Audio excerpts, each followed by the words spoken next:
I initially took that approach of learning it as like a syllogism. So the whole like minor premise, like major premise, and then you have your conclusion.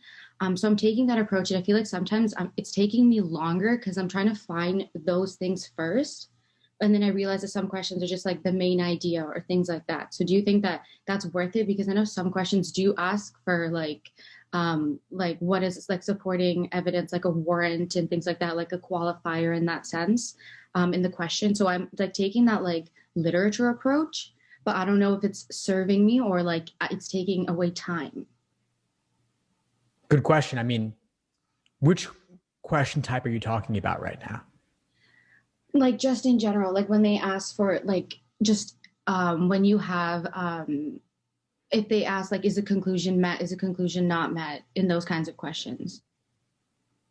So are we talking like logical reasoning? Yeah. I'm just trying to bucket it a little bit. Okay, so logical reasoning, there may be a question type asking you, what's the main point? Hmm. That's going to be your conclusion. It may be unstated directly, maybe a paraphrase of the conclusion. Hmm. I'll be honest, I don't really know what a syllogism is. I know it's a logic word, but my Okay. point is that like you don't need to necessarily take a very formal logic Okay. structural approach.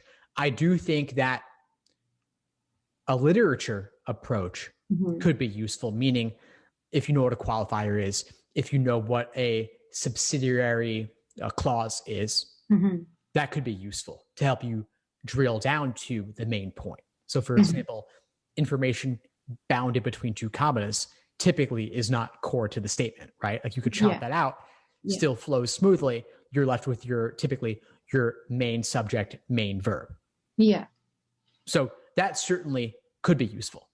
Okay. But on the LSAT, I can't say there's always going to be like subsidiary evidence and primary evidence. I don't think that For sure. typically comes into play.